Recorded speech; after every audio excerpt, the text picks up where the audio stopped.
everyone. আজকে আমরা আমাদের again weekly webinar start করব. This webinar is hosted by Dream USMLE as always, and I'm delighted to welcome আমাদের today's panelists and আমাদের panelists যে তাদের Dream USMLE তে step 1 journey কিভাবে গিয়েছে and how did they pass their step 1. They will be sharing everything with you guys. And this is a Zoom live session as always, and it's আমাদের Facebook page and Zoom link. These are all live, so you can join us whichever platform you prefer.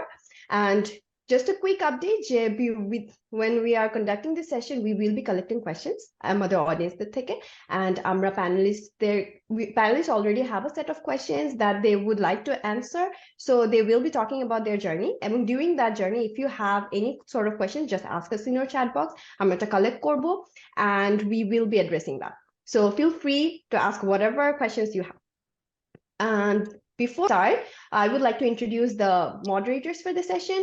I'm Anika Tamid, and with me there is Sanjida Chaudhary, and hopefully we have a very good session going on, and we will be able to take all of your questions. So before I go to our panelists, I would like to introduce Dream USMLE itself. This is a non-profit organization. This is founded in 2015 by Dr. Abdullah Masood, and initially it started off as for Bangladeshi like medical students or graduates jara USA te residency pursue korte chaye taderke just to help out and guide them in the right direction.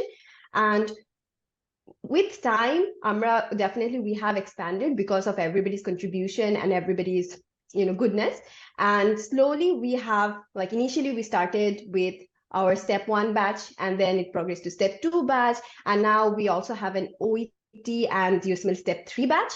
Apart from that, residency application wise, there is the residency batch itself. যেখানে হচ্ছে we talk about residency application and interview skills and how to write a letter of recommendations, how to talk with letter writers, and definitely there is personal statement and how to research programs as well based on which specialty you want to apply to. So all of these things egulo hocche Dr. Abdullah Masood hocche personally conduct kore these sessions, and this is just like something that is very US residency directed. Apart from that, we also have a mental health support group. We know this journey can be very exhausting and very low at times and very depressing, and definitely mental health is something that is very important, that keeps us going and keeps us dedicated to like us pursuing whatever we want to pursue. So we have a dedicated mental health support group where people can just reach out to us and talk to us about their struggles. Apart from that, very recently, we have started career counseling for careers outside of US as well. For example, UK, Canada, Australia. So if somebody's like, oh, I don't want to go for US residency, so maybe it's not applicable for me. That's definitely not the case, because we are trying to help out all Bangladeshi medical students and graduates pursue their further career goals. And definitely there is also like guidance for fellowships and anything. So কারো যদি কোনো ধরনের questions থাকে about our organization, or they want to get involved, or they just want to be a part of it, please reach out to us. We will be happy to help out. Okay, so now that we have like a brief idea about what Dream USMLE does for its people, I would like to start our session. So this session is specifically about how to pass your step 1. We know that step 1 এখন আর কোনো score নাই, so definitely we don't want to spend too much time step 1 and just get it done with. But then just getting it done with actually এত বেশি it wouldn't be applicable, because we do know that there's still a score in step 2, and passing step 1 is not just passing step 1. You have to have like a very good baseline to start your step 2, because that is the score that programs are kind of shifting towards, and then they have that kind of score jeta দিয়ে your application might get filtered out. So just passing step 1 isn't everything nowadays. You have to have a very good baseline. So definitely that is something that people should be focusing on, even though you should want to focus on getting it like on a calm time and done with, but then that not at the expense of your foundation, if that makes sense. So, but then again, that's just my way of introduction. Definitely, we have our panelists who are going to talk about these things more in detail. So, the panelists that we have today is Dr. Ishrat and Dr. Nazneen. I would like them to introduce themselves better. So, let's start with Dr. Ishrat. And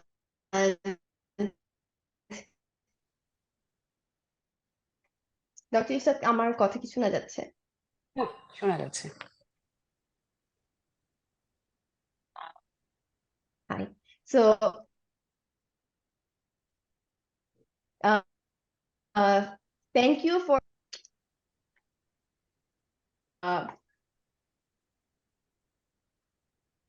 sorry, I think আমার একটু net issues হচ্ছে. Thank you for joining our and for talking as one of the panelists. And congratulations on passing step 1. I would really like you to take over and talk more about your journey of how to, how did you prepare for step 1 and how did you conquer it? Thank you. Thanks doctor Anika. প্রথমেই আমি আল্লাহ তাআলার প্রতি অনেক কৃতজ্ঞ। আর প্রথমেই আমি thanks জানাতে চাই যে ড্রিম ইয়ারসেমিলি এত সুন্দর একটা ওয়েবিনার অর্গানাইজ করার জন্য এবং আমাকে এই ওয়েবিনারে কিছু বলার সুযোগ দেওয়ার জন্য ডক্টর আব্দুল্লাহ মাসুদ ভাইকে অনেক অনেক ধন্যবাদ।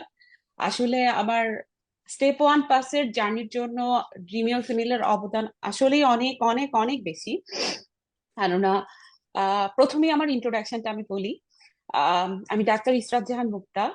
আমি কুমিল্লা মেডিকেল কলেজ থেকে 2012 গ্রাজুয়েশন কমপ্লিট করি। আমার সেশন 2006 and 7, আর আমার ইন্টার্নশিপ 2013 শেষ হয়। দেন আমি 2014 বিসিএস হেলথ ক্যাডারে জয়েন করি।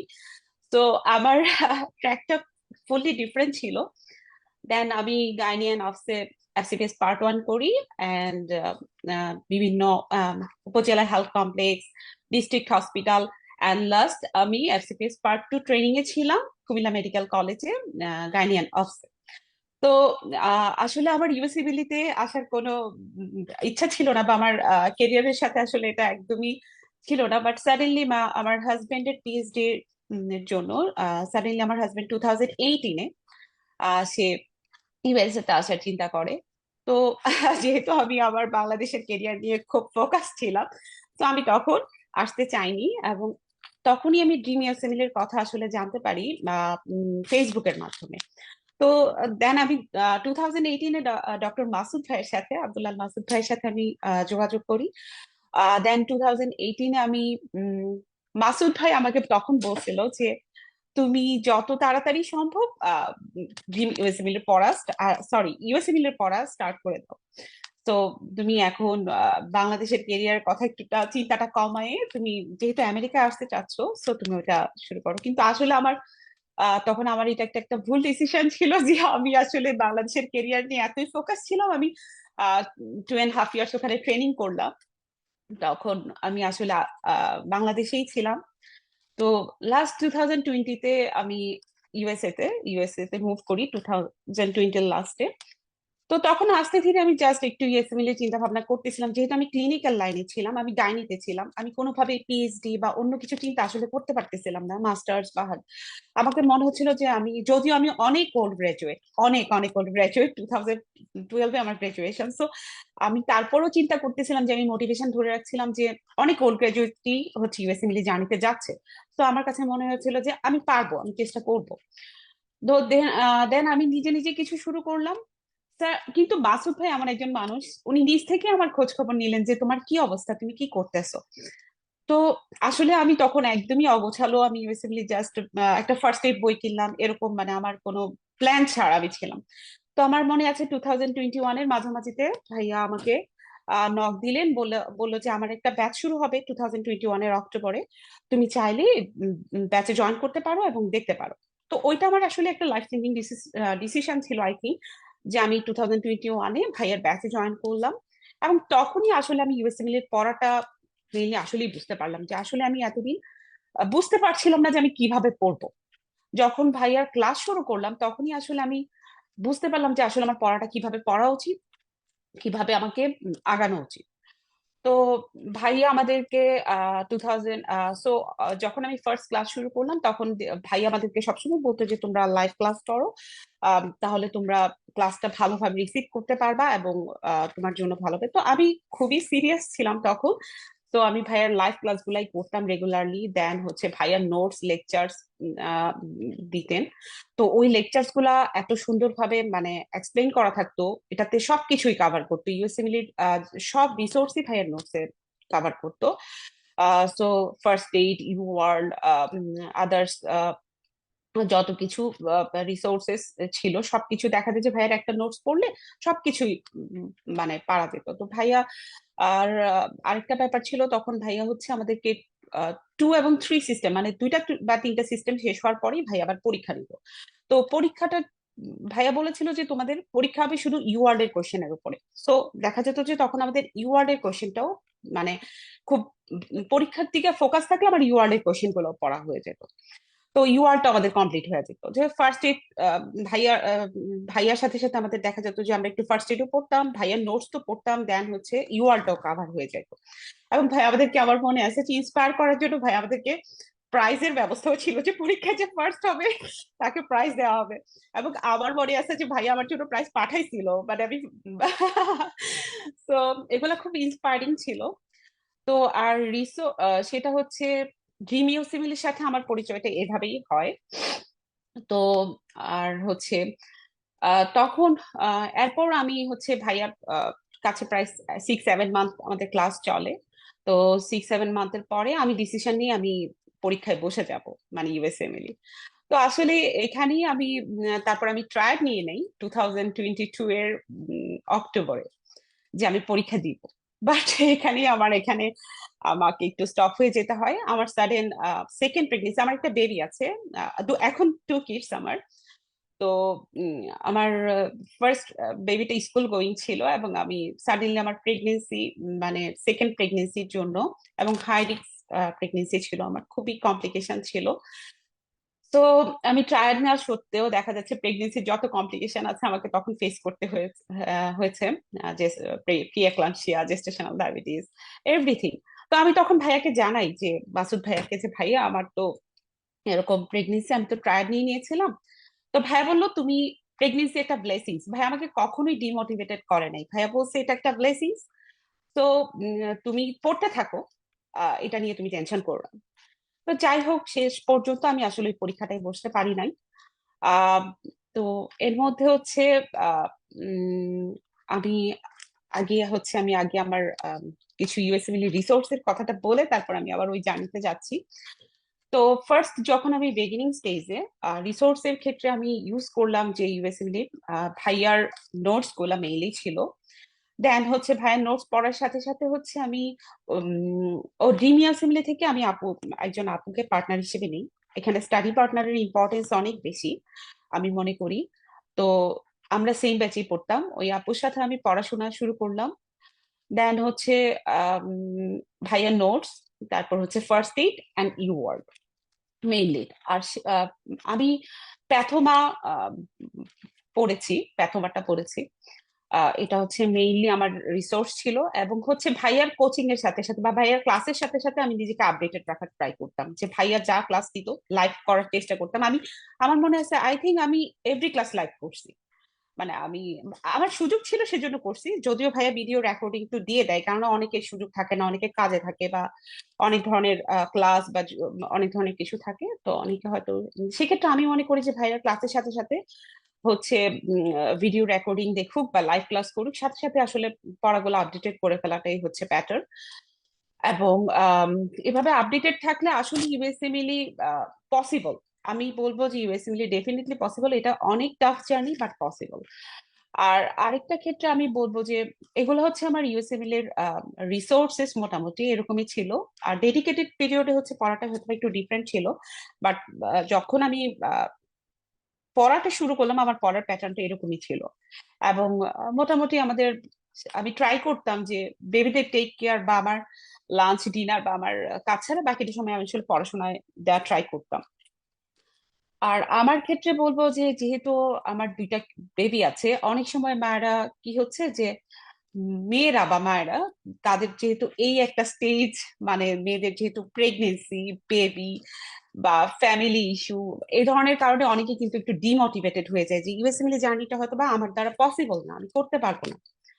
বাট এই জিনিসটা আমি কখনোই ডিমোটিভেটেড হই নাই, আমার আসলেই অনেক সাফার করতে হয়েছে মানে এই জার্নিতে। এবং আমি যেখানে 2020-তে আমি ট্রায়ালই নিয়ে নিয়েছিলাম যে আমি পরীক্ষায় বসে যাব, বাট আমি ওই সময় পরীক্ষা দিতে পারি নাই। তারপর আবার মানে প্রিয়াক্লামসিয়া, পোস্ট প্রেগনেন্সি প্রিয়াক্লামসিয়া ছিল, মানে সো সবকিছু মিলায়ে তারপর যখন আমার বেবি 2023 জানুয়ারিতে হয়, মানে আমার বেবিটা এখন 1.5 ইয়ার্স। তো এত ছোট বেবি দিয়ে সাথে একটা স্কুল গোয়িং বাচ্চা নিয়ে পড়াশোনা কন্টিনিউ করাটা অনেকের কাছে একটু কঠিন মনে হতে পারে, আমার কাছেও মনে হয়েছে। তো বাট আমি হচ্ছে আহ সবসময় নিজেকে মোটিভেটেড রাখছি যে আমাকে এটা কমপ্লিট করতে হবে। তো সেটার জন্য আমি কি করলাম, যখন আমার বেবিটার 6-7 মান্থ, আমি ওই টাইমটা আমার অনেক গ্যাপ পড়ে গেছে যে আমি আসলে আর ওই ট্রায়াল তো পরীক্ষা দিলাম না। তারপর আমার বেবিটা 2023 প্রায় জুলাই পর্যন্ত আমি পড়াশোনা তেমন একটা করতে পারি নাই। তো আমার তখন সাডেনলি আমার বেবির যখন 6-7 মান্থ, আমার কাছে মনে হলো যে আমাকে আবার উঠে দাঁড়াতে হবে, আমাকে আবার পড়াশোনায় ব্যাক করতেই হবে, না হয় মানে হবে না। কেননা আহ, আমার ডিমোটিভেটেড হওয়ার অনেক কারণ, বিকজ আমার গ্রাজুয়েশন ইয়ার অনেক মানে অনেক হয়ে গেছে। সো তারপর হচ্ছে সাথে বেবি মেনটেন, বিদেশে একা একা, হাজবেন্ড যেহেতু পিএইচডি কমপ্লিট করে জবে ঢুকে গেছে, আমাকে একা একা সবকিছু করা, সাথে পড়াশোনা করা অনেক কঠিন একটা ব্যাপার ছিল। তো আরেকটা ব্যাপার হচ্ছে, ডাক্তার আব্দুল্লাহ মাসুদ ভাই সবসময় উনি মানে উনি কখনো কাউকে ভুলে যান না এবং উনি সবসময় খোঁজ দেন যে তোমার কি অবস্থা এই জার্নিতে, তোমার কি অবস্থা এই জার্নিতে। তো ভাইও আমাকে নক দিছিল, তখন ভাইয়া বলছিল যে তোমার কি অবস্থা, তুমি তো তোমার পড়াশোনা বা জার্নিতে কি হতো। আমি বলছি যে ভাই আমি আবার পড়া শুরু করবো। ভাইয়া বলছিল যে ভাইয়া তো দেখা যাচ্ছে যে ভাইয়া আবার ক্লাস করার সুযোগ দেন, যে স্টেপ ওয়ানের ক্লাস দেখা যাচ্ছে যে আমরা করে ফেলছি, কিন্তু ভাইয়া কিন্তু আবার ক্লাস করার আমাকে বলছিল যে তুমি চাইলে আবার ক্লাস করতে পারো। যদিও আমার আর ক্লাস করা লাগেনি, বাট ভাইয়ার কিন্তু মানে সবসময় ভাইয়ার অপশন খোলা ছিল যে তুমি যে কোনো ধরনের হেল্প লাগলে অবশ্যই বলবা। তো দেন হচ্ছে আমি 2023 এর অগাস্ট থেকে আমার এক জুনিয়র, ওর সাথে ওকে আমি বলি যে চলো আমরা ফার্স্ট এইড দিয়ে আবার পড়া শুরু করি। যে আমি থিঙ্ক করলাম যে আমি যদি 2-3 টাইমস ফার্স্ট এইডটা একটু পড়া শুরু করি, আমি হয়তো বা পড়ার আবার একটা ফ্লো পাবো। আমি কিন্তু আসলে অনেক কিছু ভুলে গেছিলাম, আমার যেহেতু একটা গ্যাপ পড়ে গেছিল। তো আমি ওর সাথে ফার্স্ট এইড পড়া শুরু করলাম। তারপরে হচ্ছে 2023 ডিসেম্বর, এখন তো 2024 এর অগাস্ট, আমি 2023 ডিসেম্বরের লাস্টের দিকে আমি একটা অ্যানবিমিতে বসলাম যে আমার অবস্থা কি, আমি কি করলাম আমি একটু দেখি এবার। তো দেখলাম যে আমার আসলে স্কোর আসলো 60%। তো 60% স্কোর আসার পরে মনে হলো, ও তখন আমি মাঝখানে আবার ইউআর নতুন করে নিলাম, নিয়ে আমি র্যান্ডম করা শুরু করলাম। তখন অ্যারাউন্ড আমার স্কোর আসে 60-65%, যেহেতু আমার অনেক গ্যাপ ছিল তো এরকম স্কোর আসতেছিল।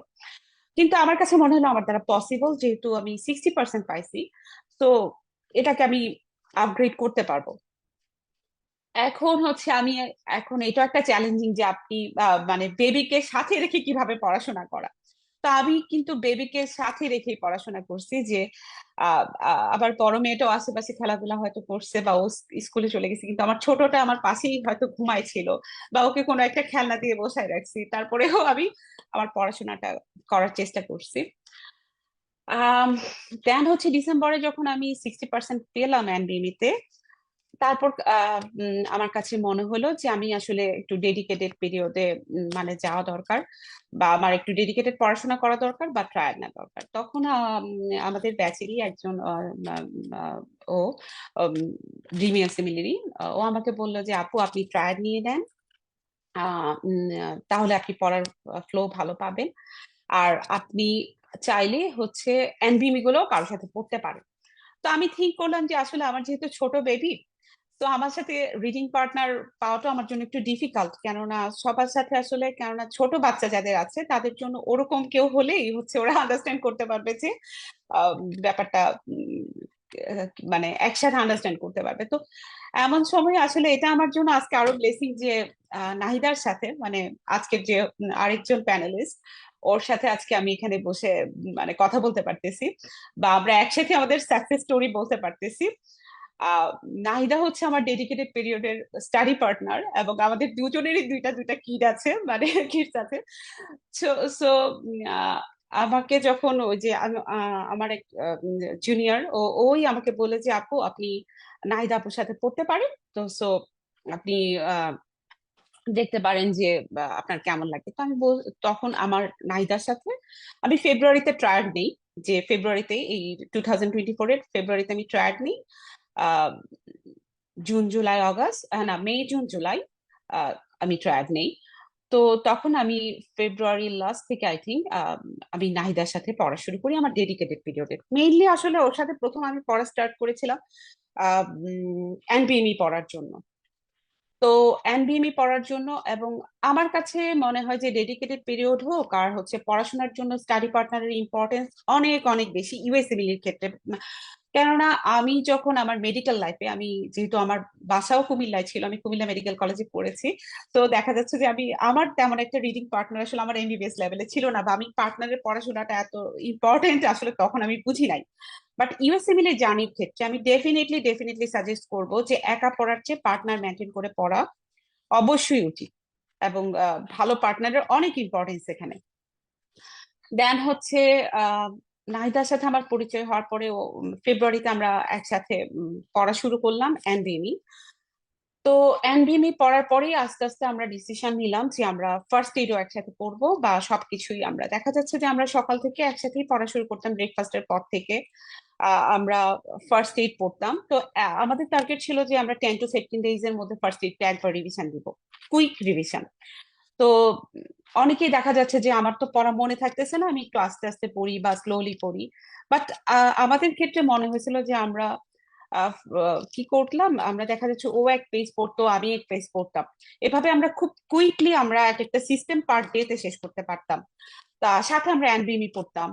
দেন হচ্ছে দেন আমরা হচ্ছে ইউআর র্যান্ডম ব্লগ, দেখা যাচ্ছে যে আমরা দুইজন একসাথে র্যান্ডম ব্লগ করতাম কাস্টমাইজ করে। দেন হচ্ছে আমরা এটা 2 to 3 আওয়ার্স দেখা যায় দুজন আবার ডিসকাশন করতাম। তো দেখা যাচ্ছে যে আসলে ডেডিকেটেড পিরিয়ডে অ্যারাউন্ড ফুল টাইমই আসলে আমি পার্টনারের সাথে পড়াশোনা করছি মোটামুটি বলা যায়। আমার নিজের মতো আসলে আমি ওভাবে পড়িনি, পার্টনারের সাথে আমি সারাদিন দেখা যাচ্ছে যে আমরা সকাল থেকে পড়াশোনা স্টার্ট করতাম। হয়তো বা লাঞ্চ টাইমে দেখা যায় যে ও বেবি স্কুল থেকে আসবে বা আমার বেবি স্কুল, ওই টাইমে আমরা একটু গ্যাপ নিতাম, আবার আমরা পড়া শুরু করতাম, ডিনার টাইমে একটু গ্যাপ নিতাম, আবার আমরা দেখা যাচ্ছে অ্যারাউন্ড রাত 11টা 12টা পর্যন্ত আমরা একসাথেই পড়তাম। তো সো ওই সময়ে আমরা ভাবে পড়াটা ভাগ করে নিয়েছিলাম যে আমার ডেডিকেটেড টাইমে যে আমরা আহ, একটা টাইমে হচ্ছে আমরা একটু ইউআর ডিসকাশন করতাম 2 to 3 আওয়ার্স। সাথে হচ্ছে ফার্স্ট এডের সিস্টেম একটা বা দুটা সিস্টেম আমরা 10 to 15 days এর মধ্যে, 15 days অ্যারাউন্ড 15 days এর মধ্যে আমরা একটা কোন সিস্টেম কোন দিন পড়বো ওভাবে আমরা ঠিক করে রাখতাম যে আমরা এই সিস্টেম এভাবে শেষ করব। দেন হচ্ছে সাথে হচ্ছে আহ, এটা পড়ার সাথে সাথে ভাইয়ের দেখা যেত যে আহ, উম, আমাদের 10 to 15 days শেষ হলে আমরা আবার একটা এনবিএমই দেওয়ার চিন্তা করতাম আসলে। আরেকটা হচ্ছে আমার আরেকটা সুবিধা হয়েছিল যে আমরা দুইজন এনবিএমই গুলা বা UWSA 1 2 3 আমরা দেখা যাচ্ছে যে একসাথেই দিয়েছি। দেখা যায় যে ও যদি ফ্রাইডেতে পরীক্ষা দিত আমি হয়তো বা স্যাটারডেতে দিতাম এরকম। তো আমাদের এই জন্য দুইজনের পড়ার স্টাইলটা প্রায় একরকমই ছিল। এবং আমরা একসাথে দেখা যাচ্ছে 3 to 4 days এর মধ্যে একটা এনডিএমই আবার আমরা সলভ করতাম, কমপ্লিট করতাম। দেন মোটামুটি আমাদের ডেডিকেটেড পিরিয়ডে আমরা পড়াশোনাটা ঠিক এভাবেই করলাম, 300 আর তারপর হচ্ছে এভাবে আমরা সবগুলো এনবিএমই কমপ্লিট করলাম, এবং একসাথে 25 থেকে 31 পর্যন্ত আমরা একসাথে পড়াশোনা করছি। তারপরে UWSA 1 2 3 সব আমরা একসাথেই সলভ করেছি। দেন হচ্ছে হয়তোবা আমরা যখন ডেট নেওয়ার ক্ষেত্রে আমরা 320 ডেট মানে 320 ডেটটা আমি হচ্ছে 7 days আগে, মানে আমার ফাইনাল এক্সামের 7 days আগে হচ্ছে 320 ডেট নেই। এটা হচ্ছে প্রোমেট্রিক সেন্টারে, এবং আমি মনে করি যে ডেফিনেটলি প্রোমেট্রিক সেন্টারেই হচ্ছে 320 দেওয়াটা ভালো আমার মতে, যদি সুযোগ থাকে। তাহলে অবশ্যই 320টা প্রোমেট্রিক সেন্টারে, তাহলে হচ্ছে এনভায়রনমেন্টটা বা পরীক্ষায় মানে কিভাবে পরীক্ষার এনভায়রনমেন্টটা কিরকম হবে, বা পরীক্ষায় কিভাবে মানে পরীক্ষা দিতে যাবে, বা গ্যাপটা কিভাবে নিবে, বা যদি সেম প্রোমেট্রিক সেন্টার হয় রেস্টরুমটা কতটুকু দূরে, বা সবকিছু অবজার্ভ করা যায়, বা আমার খাওয়ার জন্য কতটুকু টাইম লাগতেছে, বা মানে পরীক্ষার যে একটা অ্যাংজাইটি, এক্সামের যে অ্যাংজাইটিটা, সেটা ডেফিনেটলি পরীক্ষার মানে প্রোমেট্রিক সেন্টারে গেলে সেটা হয়তো বা অনেকটা বোঝা যায়। এবং সেকেন্ড টাইম যখন আমরা ফাইনাল এক্সাম দিতে যাই সেক্ষেত্রে হচ্ছে অনেকটা ভয় কিছুটা হলেও কেটে যায়, যে আমি তো এই এনভায়রনমেন্টটা চিনি জানি, তো ওইটা আর ইয়ে থাকে না। তো লাস্টের দিকে হচ্ছে আমার ক্ষেত্রে হচ্ছে এভাবেই আমরা পড়া, মাঝে মাঝে আসলে আমরা এক্সস্টেড হয়ে যেতাম যে আসলে এত পড়াশোনা, কেননা ইউএসসি মিলি স্টেপ ওয়ানের ক্ষেত্রে হয়তো আমার কথা হচ্ছে যে কনসিস্টেন্ট থাকতে হবে, মোটিভেটেড থাকতে হবে, আর হচ্ছে এর মধ্যে ভাইও খোঁজ খবর নিত যে কি অবস্থা তোমার, বা কি অবস্থা, কতটুকু মানে প্রোগ্রেস করছো বাকি। তো এটার ক্ষেত্রে হচ্ছে নিজেকে কেউ যদি নার্ভাস হয়ে যায় বা মনে করে যে আমার দ্বারা হবে না, বা আমি করতে পারবো না, তাহলে হচ্ছে দেখা যাচ্ছে মানে সে আর ব্যাক করতে পারবে না। আমার কাছে হচ্ছে ইউএসএমএল এর ক্ষেত্রে আমি নিজেও অনেক সময় দেখা যাচ্ছে আমার খুব এক্সস্টেড ফিল হতো যে আমি আসলে আর পারতেছি না, কারণ আমার অনেক স্ট্রেস কাজ করতো। আমার আহ, শুধু একা পড়াশোনার দিকে চিন্তা করলে হতো না, আমার আদার সাইডে আমার বাচ্চারা ছিল, সবকিছু মিলায়ে আমি খুব এক্সস্টেড হয়ে যেতাম। তারপরও আমি ঘুরে ফিরে আবার বলতাম না, না আমাকে দিতেই হবে, মানে করতেই হবে, পারতেই হবে। আর হচ্ছে উম সেক্ষেত্রে বলবো যে আহ সবসময় হচ্ছে একটা পড়াশোনার ক্ষেত্রে যখন ডেডিকেটেড পিরিয়ডটা, ডেফিনেটলি ডেফিনেটলি খুবই মোটিভেটেড থাকতে হবে তখন, যে আমাকে এটা শেষ করতেই হবে, মানে এই জিনিসটা আমাকে শেষ করেই আসতে হবে যাই হোক। মানে আমাকে এই টাইমটা মানে মানে কোনোভাবেই পিছ মানে পিছু হটা যাবে না, যে আমাকে এটা শেষ করেই আসতে হবে। তো আলটিমেটলি আমরা আসলে, আমি এটা বলবো যে আমার রিডিং পার্টনার খুবই ভালো ছিল, সেই জন্য আমি মনে হয় অনেক বেশি মোটিভেটেড থাকতে পারছি। এটা হচ্ছে হয়তো বা আমার খুবই, আমি আমি নিজেকে মানে লাকি মনে করি যে এরকম একটা ভালো রিডিং পার্টনার পাওয়াতে আমি হয়তো নিজেকে মানে আমি হারাই যাই নাই। তো শেষ পর্যন্ত হচ্ছে আহ, লা- আহ, ও আমার এনপিএম এর ক্ষেত্রে আমি বলবো যে লাস্টের দিকে আবার এনবিএম স্কোর বলবো। এনবিএম স্কোরের ক্ষেত্রে হচ্ছে আমি একটু হতাশ ছিলাম, কারণ আমার আশেপাশে যেহেতু আমার বাচ্চারা ঘোরাফেরা করতো, সো এনবিএম তে আমি একটু দেখা যাচ্ছে আমার স্কোর অ্যারাউন্ড 64-65% এরকম আমার এনবিএম স্কোর গুলা ছিল। বাট লাস্টে আমার হচ্ছে 31-এ 70% আছে। ভাইয়া অবশ্য বলতো যে 70% হলেই তুমি বসতে যাও, মানে ফাইনালে যেও এরকম। তাহলে হচ্ছে মোটামুটি বলা যায় যে তুমি মানে পাশ করার চান্সটা অনেক বেড়ে যায় আর কি, সেটাই। তো আমার অ্যারাউন্ড 64-65% থাকতো, এটা নিয়ে আমি একটু আমার একটু আমি টেন্স থাকতাম বা অ্যাংজাইটিতে থাকতাম যে আমার দ্বারা কি আসলে পসিবল। তো আমার তখন আমার পার্টনার আমাকে অনেক মোটিভেটেড করছে। আপু আপনি সবই জানেন, হয়তো বা আপনি এক্সাম বা ইয়ার সময় যেহেতু আপনার বাচ্চা কাচ্চা থাকে, বা আপনি ওভাবে ইয়ে করতে পারেন না, ফোকাস করতে পারেন না, সেই জন্য হয়তো আপনার পরীক্ষায় স্কোর হয়তো বা একটু কম আসতেছে, বাট আপনি তো সব পারেন। ও আমাকে সবসময় এটা বলতো। তো আসলে লাস্ট পর্যায়ে আমাদের সিচুয়েশনটা এরকম হয় যে আমাদের কাছেও মনে হতো যে আসলে আসলে তো আমরা অনেক কিছুই জানি, তাহলে আমরা পরীক্ষায় কেন পাশ করবো না, আমরা তো অনেক কিছুই জানি। ফিলিংসটা আসলে ওরকমই ডেভেলপ করে লাস্ট মোমেন্টে, যে আসলে আমাদের তো অনেক এত কিছু, আসলে এত এনবিএমই সলভ করলে প্রায় অ্যারাউন্ড 1400 কোয়েশ্চেন আই থিঙ্ক। হ্যাঁ, 1400 কোয়েশ্চেন, দেন হচ্ছে ইউডব্লিউএস এ ওয়ান আছে, সাথে হচ্ছে ওয়ার্ল্ড র্যান্ডমলি করা হচ্ছে। তো এত পড়ার পরে আসলে তো পড়াশোনাগুলো আসলে মাথায় সেট হয়ে যায়। ও আমি আরেকটা জিনিস হচ্ছে আমার এই প্রিপারেশনে আমাকে একটু কষ্ট মানে ইয়ে মানে আমাকে একটু ইয়ে করতে হয়েছে, যেহেতু হচ্ছে আমি মেমোরাইজেশন, আসলে আমার দেখা যেত যে আমি বেসিক কনসেপ্ট বা এগুলোতে আমার ঝামেলা হতো না, কিন্তু আমি মুখস্থ রাখার বিষয়গুলো বা মাইক্রোবায়োলজিতে অনেক মুখস্থের ব্যাপারগুলো আছে, এই জিনিসগুলাতে দেখা যেত যে আমি আমার কষ্ট হতো, বা আমি ভুলে যেতাম, বা আমি দেখা যাচ্ছে যে অ্যান্সার করতে গেলে ভুল অনেক সময় মানে ইয়ে করতাম, যেটা আমি জানি, কিন্তু দেখা যাচ্ছে যে পরীক্ষা আমি ভুল করে ফেলতেছি বা এনবিএমিতে আমি ভুল করে ফেলতেছি। তো এই জিনিসটা আবার আমাকে যখন আমি দেখলাম যে আমার এনবিএমি স্কোর 64-65%, তো আমি এটা আমার লাস্ট 2 মান্থ আমি কিন্তু এটার দিকে অনেক ফোকাসড হই। যে না, আমার ওই জিনিসটা বারবার মেমোরাইজ করতে হবে, এবং আমি যে জিনিসটা ভুল করতেছি খুব সিম্পল জিনিস আমি ভুল করে ফেলি, বা আমরা খুব সিম্পল জিনিস আমাদের মধ্যে ভুল হয়ে যায়, সেই জন্য বারবার বারবার হচ্ছে যে জিনিসটা ভুল হচ্ছে ওই জিনিসটার দিকে খেয়াল দিতে হবে, দরকার লাগলে একটু লিখে লিখে শিখতে হবে, বা একটু একটু লিখে লিখে শিখলে দেখা যায় যে হয়তো বা এই জিনিসটা আমার মাথায় ঢুকে যাবে, যে আমার এই জিনিসটা যেন আর ভুল না হয়। তো এই মেমোরাইজেশনের জন্য আমার কাছে মনে হয়েছে যে আমার স্কোর কিছুটা এনবিবিতে কম ছিল। এটা এটা আমি পরবর্তীতে আলহামদুলিল্লাহ আমি রিকভার করতে পারছি আই থিঙ্ক। আর বায়োস্টেট, হ্যাঁ, আমি এনবিএম এর ক্ষেত্রে হচ্ছে আমাকে মনে হতো যে বায়োস্টেটও আমাকে একটু ইয়ে ফিল করতে হতো, যে বায়োস্টেটটা দেখা যাচ্ছে সাডেন, ম্যাথ আসলে খুব ইজি ম্যাথ আসে আসলে পরীক্ষায়, তো দেখা যাচ্ছে যে খুব ইজি ম্যাথ আছে, তারপরে দেখা যাচ্ছে আমি আমি একটু কনফিউজ হয়ে যেতাম, বা আমার কাছে মনে হতো যে আমি একটু টাইম বেশি লাগাই ফেলতাম, বা সিম্পল জিনিস আমার মাথায় নিতে একটু টাইম লাগতো। হয়তো বা একদম খুব ইজি, যে এডিশন সাবট্রাকশন খুব ইজি থিং ছিল, বাট তারপরও আমার কাছে সাডেনলি পরীক্ষার স্ট্রেসে আমি নিতে মানে ইয়ে করতে পারতাম না। তো লাস্ট পর্যায়ে আমি কি করতাম, যে আমি হয়তো বা বায়োস্ট্যাটের কোয়েশ্চেন একটা বা দুইটা যদি থাকতো ব্লকে, সেই ক্ষেত্রে ওইটা নিয়ে আমি আর বেশি চিন্তা করতাম না, আমি মার্ক করে রেখে দিতাম। লাস্টে আমি যখন ফিনিশ করতাম, শেষ করতাম, ব্লকটা লাস্টে যখন চলে আসতাম, তারপরে হচ্ছে আমি মার্ক করে ওইখানে আমি তখন বায়োস্টেটে যে টাইম দিতাম। কারণ অনেক সময় দেখা যায় যে আমরা বায়োস্টেটে থিঙ্ক করতে করতে আমি লাস্টে অনেক কোয়েশ্চেন হচ্ছে ইয়ে হয়ে ওমিট হয়ে যায়। তো এই জিনিসটার জন্য আমি বায়োস্টেটের ক্ষেত্রে এটা করছি। আর বায়োস্টেটের ক্ষেত্রে আমি বলবো রেন্ডি নেলের ভিডিও সবকিছু না দেখতে পারলেও 30 মিনিটস এরকম আহ দু- দুই তিনটা ভিডিও আছে, মানে বড় বড় যে ভিডিও গুলা এগুলা দেখে ফেলা ভালো, কেন এগুলাতে অনেক কিছু সুন্দর করে সে দিয়ে রাখছে, এটা ভালো। আর ইথিক্স এর ক্ষেত্রে হচ্ছে আমি যেটা যেটা হচ্ছে দেখলাম প্রচুর ইথিক্স এর কোশ্চেন, আমি আমার এক্সাম মানে ফাইনাল ডে এর ক্ষেত্রে দেখলাম যে ইথিক্স এর কোশ্চেন, ভালো ইথিক্স এর কোশ্চেন ওরা দেয়। তো ইথিক্স এর কোশ্চেনে আসলে ডেফিনেটলি পড়াশোনা তো করতেই হবে। ভাইয়ের নোটস আছে ফার্স্ট এইড, দেন হচ্ছে ইউআর সলভ করা, দেন হচ্ছে অনেকে আবার বলে যে ডার্টি মেডিসিনের কয়েকটা 1 আওয়ার একটা ভিডিও আছে ইথিক্স এর, তো ওই ভিডিওটাও দেখতে পারে, এটাও ভালো।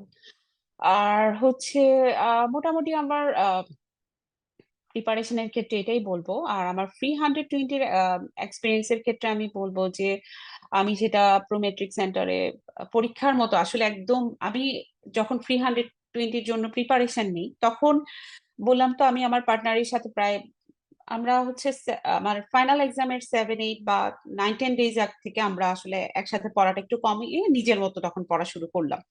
তো ফ্রি 120, বেসিক্যালি ফ্রি 120-র আগ থেকে 2-3 ডেজ আগ থেকে নিজের মতো যখন পড়া শুরু করলাম, তো আমিও ফ্রি 120টাকেও আমি খুব সিরিয়াসলি চিন্তা করছি, কেননা চিন্তা করছি যে যে আমি মনে করছি যে এটা আমি ফাইনাল পরীক্ষা দিতেই যাচ্ছি, কেননা আমি মেন্টালি সেট আপ রাখছি যে না, আমি এটা ফাইনাল পরীক্ষা দিতেই যাচ্ছি, আমাকে ভালো একটা মোটামুটি আমি যা পারছি একটু আহ, দেখে যাওয়ার, মানে ইম্পর্টেন্ট থিং যেমন ফার্স্ট এইডের হচ্ছে মেইন মানে সিস্টেমের ইম্পর্টেন্ট টপিকস গুলা যেগুলো বারবার এনবিবিতে আসে, সেগুলা যতটুকু পারা যায় আমি সলভ করে যাওয়ার ট্রাই করছি। তারপর হচ্ছে এনবিবির হাই যে পিকচার গুলা, ইমেজ গুলা খুবই খুবই ইম্পর্টেন্ট।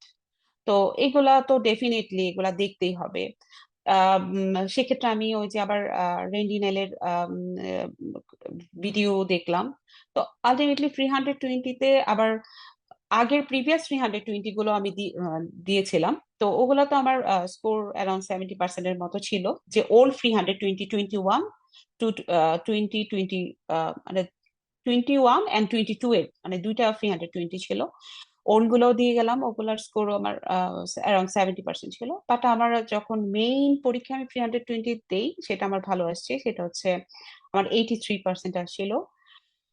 তো ওইটার ক্ষেত্রে বলবো যে হয়তোবা ওল্ড ফ্রি 120 থেকেও কিছু রিপিটেশন ছিল, সবকিছু মিলে আমার স্কোর ফ্রি 120 ভালো ছিল। দেন হচ্ছে এটাতে ফ্রি 120 দেওয়ার পরে আমার মনে হচ্ছে না, আমি হয়তো ফাইনাল এক্সামে বসতে পারি, আমি যাব। তো ওই লাস্ট 7 ডেজ এর ক্ষেত্রে আমি হচ্ছে একটু কুল থাকার ট্রাই করছি, আসলে ওই টাইমটা প্রচন্ড লেভেলের অ্যাংজাইটি আসে, প্রচন্ড লেভেলের অ্যাংজাইটি আসে। তো আমার কাছে মনে হয়েছে যে যেহেতু এত কষ্ট করলাম, এত পড়াশোনা করলাম, ডেফিনেটলি নিশ্চয়ই ভালো কিছু আছেন, মানে সো এই জন্য আমি চিন্তা করলাম যে আহ, আমাকে হচ্ছে কুল থাকতে হবে এবং আস্তে ধীরে আমাকে সব পড়াশোনাগুলো হচ্ছে গুছিয়ে আনতে হবে। তো জাস্ট 7 ডেজে আসলে আমি বেশি কিছু না, ওল্ড মানে আমি যে এনবিএমই গুলা দিয়েছি, জাস্ট এনবিএমই গুলো আমি একটু দেখে দেখে গেছি আসলে। এত কোয়েশ্চেন তো আর এমন না যে ফুল এক্সপ্লেনেশন আসলে পড়া পসিবল না। তো সো জাস্ট কোয়েশ্চেন আর হচ্ছে অ্যান্সার, জাস্ট হচ্ছে এই কনসেপ্ট আমার মাথায় আছে কিনা, জাস্ট জাস্ট এইভাবে ক্লিক করে করে করে করে করে আমি জাস্ট এনবিএমই গুলা একটু লাস্ট 7 ডেজ আমি দেখেছি। তারপরে লাস্ট 7 ডেজে হচ্ছে ফ্রি 120টা আবার আমি সলভ করলাম। তারপর হচ্ছে এনবিএম এর মানে ইমেজ গুলা দেখলাম। দেন হচ্ছে ফার্স্ট এইড, ফার্স্ট এইডের ক্ষেত্রে হচ্ছে জাস্ট ইম্পর্টেন্ট টপিক যেগুলো বেশি বেশি আসে সেগুলোও মানে দেখতাম সেক্ষেত্রে।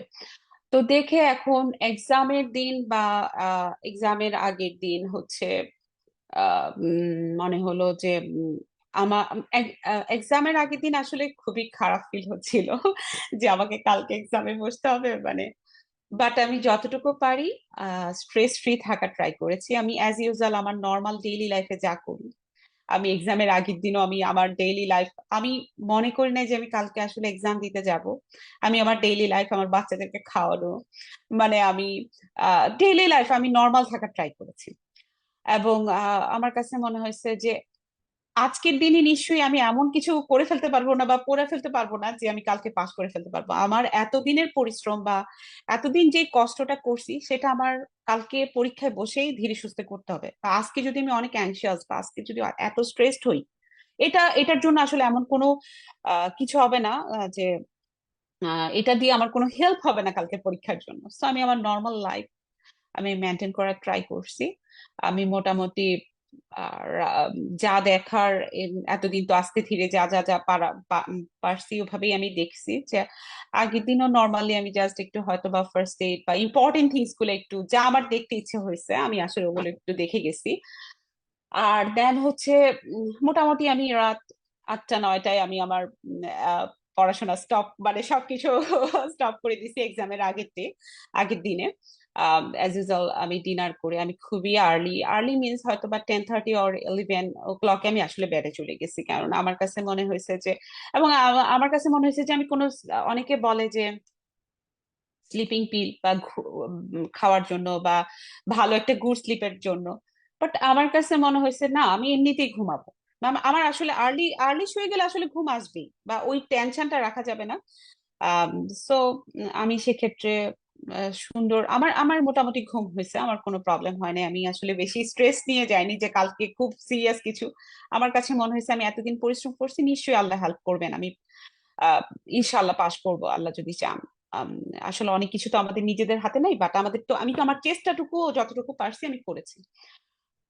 তো আমার আহ, সকালবেলা হচ্ছে আর্লি মর্নিং, ও এর আগে হচ্ছে আমি অবশ্যই প্ল্যান করে রাখছি যে আমি এক্সামের দিন কি নিয়ে যাব, বা আবার খাবার দাবার বা আমার গ্যাপটা কিরকম হবে, বা আমি খাবার দাবার কি নিয়ে যাব ওই জিনিসটা আমি প্ল্যান করে রাখছিলাম। তো আমি সেক্ষেত্রে সকালে উঠে আমি জাস্ট হয়তোবা আমি টি, তারপর হচ্ছে আমার কিছু প্রোটিন বার বা আমি যেই খাবারগুলো নিয়ে যাবো ওভাবে প্ল্যান করে জাস্ট আমি সকালবেলা এটাই গুছায়ে দেন আমি আমার আমার প্রোমেট্রিক সেন্টার এখান থেকে আমার বাসা থেকে খুব বেশি দূরে না, 15 মিনিটস ডিস্টেন্স ছিল।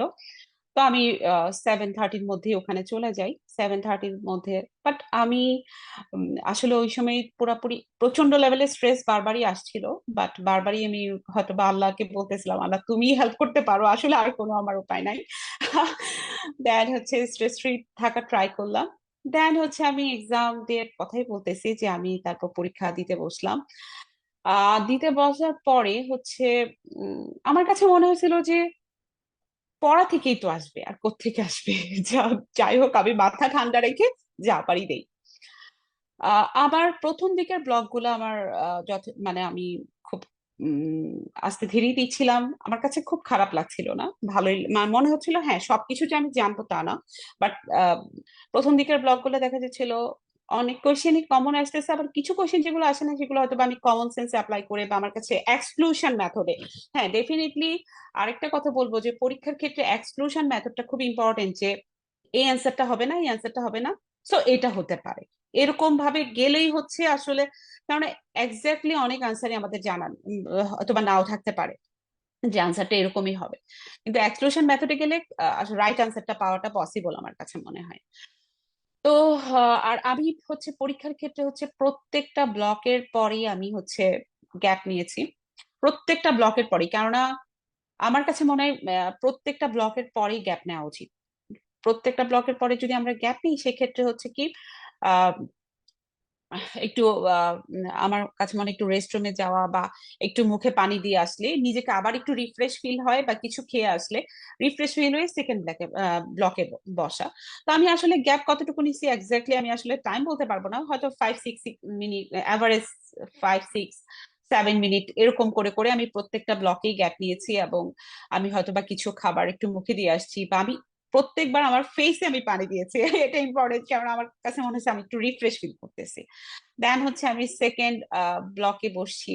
তো এইভাবে আসলে আমি প্রত্যেকটা ব্লকই আর অনেকেই বলে যে পরীক্ষার সময় উম, এতটা যে 7টা ব্লক মানে আমি আসলে কিভাবে দিব, বা ওই ধৈর্যটা আসলে আমার কিভাবে আসবে, বা ওই পেশেন্সটা আমার কিভাবে আসবে। এনবিএমই দিতে দিতে আসলে এই পেশেন্সটা আস্তে আস্তে আসলে একটু চলেই আসে।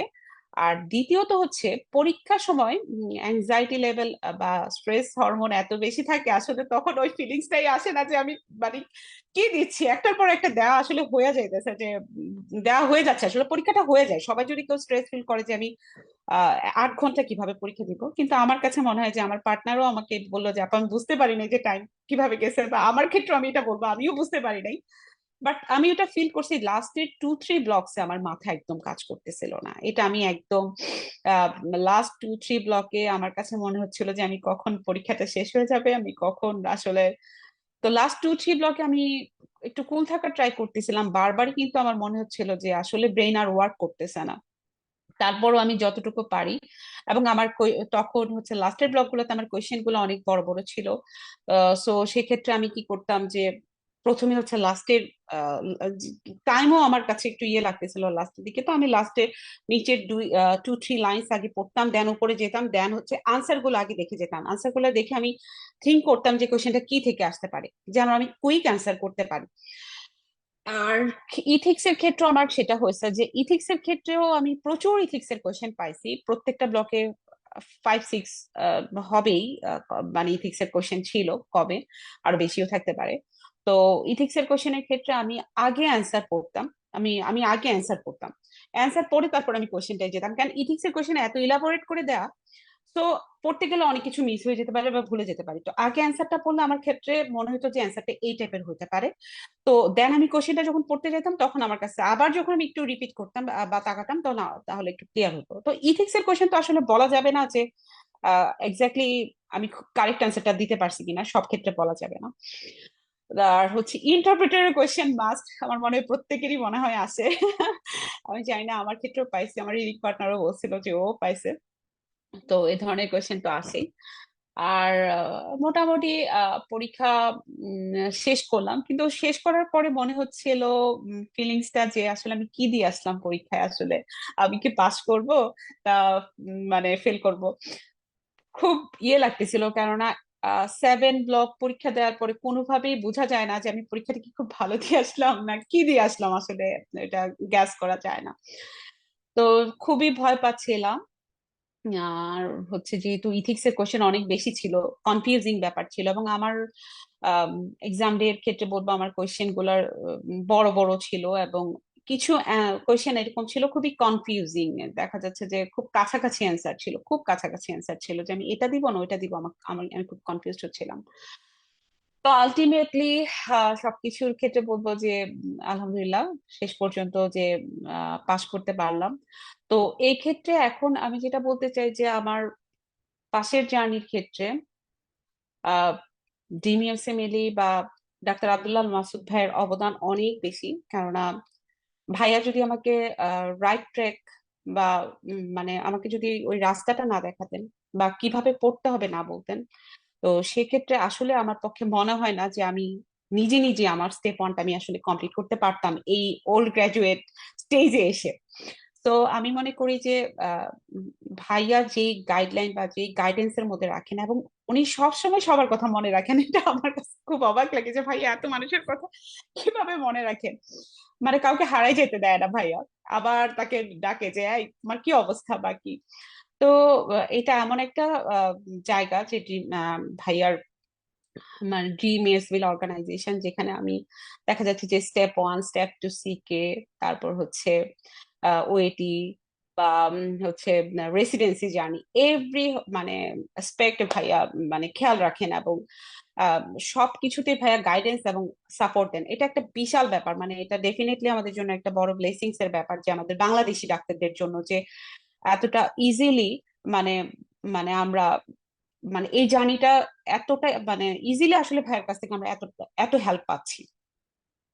তো এই জন্য আমি কি বলবো যে ডেফিনেটলি কেউ যদি এই জার্নিতে আসতে চায় বা এই জার্নি মানে ড্রিমিয়াস, ডেফিনেটলি আমি তাদেরকে মোটিভেটেড করব। অনেকেই বলে যে আমি তো ওল্ড গ্রাজুয়েট, আমার দ্বারা তো হবে না। আসলে এটা কেউ মানে অ্যাসিওর করতে পারবে না যে আমি আমার হয়তো বা রেসিডেন্সি হয়ে যাবে, এটা ডেফিনেটলি কেউই পারবে না। বাট আমরা কেন চেষ্টা করব না? আমার যদি সুযোগ থাকে, আমার কাছে মনে হয় ডেফিনেটলি ইউসিবি জার্নিটা চেষ্টা করা উচিত। হ্যাঁ, এটা কোনোভাবেই কোনো সহজ জার্নি না। যদি মেন্টালি মানে মেন্টাল স্ট্রেংথ একটা অনেক জরুরি ব্যাপার ইউএসএমএল জার্নির জন্য, যে আমাকে চেষ্টা করতেই হবে বা আমাকে এটা শেষ দেখতেই হবে। সেক্ষেত্রে আমার কাছে মনে হয় যারা হয়তো বা ক্লিনিক্যাল লাইনে আসতে চায় বা যতই হোক, অনেকেই চিন্তা করে যে অনেকেই মাস্টার্স পিএইচডি তে যায় ডেফিনেটলি, তারপরেও হয়তো বা মনের মধ্যে মনে হতে পারে যে আমি তো ডাক্তার, আমি একটু ক্লিনিক্যাল লাইনে কেন যাব না। তো আমি সবাইকে ইন্সপায়ার করব, ডেফিনেটলি কারোর মনের মধ্যে যদি একটু ইচ্ছা থাকে তারা যেন এই চেষ্টাটা করে। এবং ডেফিনেটলি আমাদের ড্রিমস মিলের ডাক্তার আব্দুল্লাহ মাসুদ ভাই আছেন ফুল সাপোর্ট দেওয়ার জন্য। ডেফিনেটলি ভাইয়ের সাথে কথা বললেই ওরা অনেক মোটিভেটেড হবে।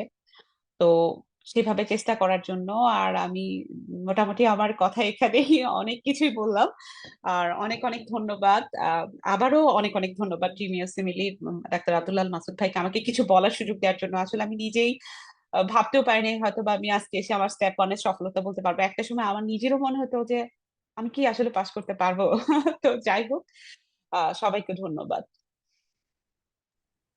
Thank you doctor Israt, congratulations again. আমি থ্যাংক ইউ সো মাচ। আপনার আপনার কেসটা হচ্ছে একদম I would say classic case, যেটা সব এভরিবডি গোস থ্রু দিস। আমার তো ইয়ার অফ গ্রাজুয়েশন অনেক বেশি, আমি মনে হয় পারবো না। হ্যাঁ, আমার তখন প্রেগনেন্সি চলতেছে, আমার মনে হয় হবে না। এক্স্যাক্টলি, এই জন্যই, হ্যাঁ আহ, হ্যাঁ সেটাই। আমি পড়তে, এবং কিন্তু আমি কিভাবে পড়বো আমি জানি না, মানে হ্যাঁ, আবার অনেকে এভরিথিং। হচ্ছে, আবার মনে হয় যে অনেকে তার বাংলাদেশের কেরিয়ারটা ছেড়ে আসতেও তার কষ্ট হয়। তো সেক্ষেত্রে এক্স্যাক্টলি। ওইটাও আমি আবার একটু বলতে চাই, যদি কারোর আসলেই ইউএসএ তে বা ইউএসএ জার্নি করার ইচ্ছা, যত তাড়াতাড়ি সম্ভব ওই জিনিসটা ভুলেই চলে আসা উচিত। যেই ভুলটা আমি করেছি, আমি বলবো না অন্য কেউ এই ভুলটা করুক। এই আর কি, যেহেতু আমি অনেক সময় নষ্ট করে ফেলছি, আমি আসলে আরো আগেই ডিসিশনটা নিতে পারতাম, বাট আমি না নিয়ে হয়তোবা বাংলাদেশের কেরিয়ারের দিকে ফোকাস ছিলাম। তো এটাই আর কি, যাদের ইউএসএ মানে পার্সু করার ইচ্ছা, definitely as soon as possible তাদের জার্নিটা শুরু করা উচিত আর কি। ধন্যবাদ। Thank you. আজকে আই ফিল আজকে আমাদের ওয়েবিনারটা অনেক unique, because we always hear একজনের কাছ থেকে যে আমার একটা স্টাডি পার্টনার ছিল, আমার এক্সপিরিয়েন্সটা এরকম ছিল, বাট দেন কোন স্টাডি পার্টনারের এক্সপিরিয়েন্সটা কি we don't know. But today we will see both sides of the story, because the next panelist is the study partner we've been hearing about. Our study partner yes, are on impact. We will hear that part. So হ্যাঁ, before we go to the study partner, I'd like to hand over to my other moderator, Dr. Sanjida. Please take over, and my study partner right now, partner ke dekho. Thank you. Very okay, excited. Thank you so Hello everyone, I'm Dr. Sanjida. Thank you so much, Dr. Israt. আপনার জার্নিটা আসলে অনেক inspiring ছিল, অনেক বেশি motivating ছিল। Like the way you manage studies, families, and everything, it's really inspiring. So, moving forward, I will give the floor to Dr. Nazreen Nahida. Apu, we would like to give you the floor how you started your journey, কিভাবে পড়া শুরু করেছেন, and how you did everything. We would like to know from you. So, you can start. Thanks, Dr. Sanjida. At first আল্লাহর কাছে অশেষ রহমত, যে শুক্রিয়া যে আমি পাশ করছি এবং আজকে এই প্ল্যাটফর্মে কথা বলার সুযোগ পাইছি। ডক্টর আব্দুল্লাহ আল মাসুদ ভাইয়াকেও থ্যাঙ্কস যে আমাকে এখানে কথা বলার সুযোগ দেওয়ার জন্য। আম, আসলে এক একজনের ইউএসএমএল জার্নিটা এক এক রকম। স্ট্রাগল সবারই আছে, কারো স্টার্টিং এ, কারো মিডলে, কারো লাস্টে। সো আমিও ওল গ্রাজুয়েট। আমি 2014-এ গ্রাজুয়েশন কমপ্লিট করি। তারপরে আমার 2015-এ আমার বেবি হয়। আমি তখন থেকেই এখানে আসি ইউএসএ তে। আমার যেটা হয়, আমি প্রথম থেকেই আমার গাইডেন্সের খুব অভাব ছিল। আমি এখানে আসার পর থেকে আমি অনেকের সাথে যোগাযোগ করার চেষ্টা করি ইউএসএমএল সম্পর্কে জানার জন্য, কিন্তু আমি কারো কাছ থেকে তেমন কোনো ভালো কোনো ফিডব্যাক পাই না। অনেকেই যেটা ফেস করে আমিও সেরকমই ফেস করছি, যে সবাই বলে এটা অনেক কঠিন, এটা মানে almost impossible for Bangladeshi doctor, and also আমার একটা বেবি আছে। এটা কোয়াইট ইম্পসিবল আমি যতটুকু জানতে পারি। তারপর যদিও স্টেপ 1 স্টেপ 2 পাস করে রেসিডেন্সি পাওয়া ইজ টু টাফ। আমি টোটালি ডিমোটিভেটেড হই। আমি তেমন কোনো ভালো কারো কাছ থেকে জানতে পারি না। আমি ইভেন আমি দেখি আমার কিছু সিনিয়র জুনিয়র তারা অন্যান্য ট্র্যাকে চলে গেছে, কেউ এমপিএইচ, কেউ পিএ, কেউ নার্সিং, এইসব ট্র্যাকে চলে গেছে। তো সেক্ষেত্রে আমি খুবই কনফিউজড হয়ে যাই, আমি কি করব। এর মধ্যে আমার তো একটা বেবি আছেই।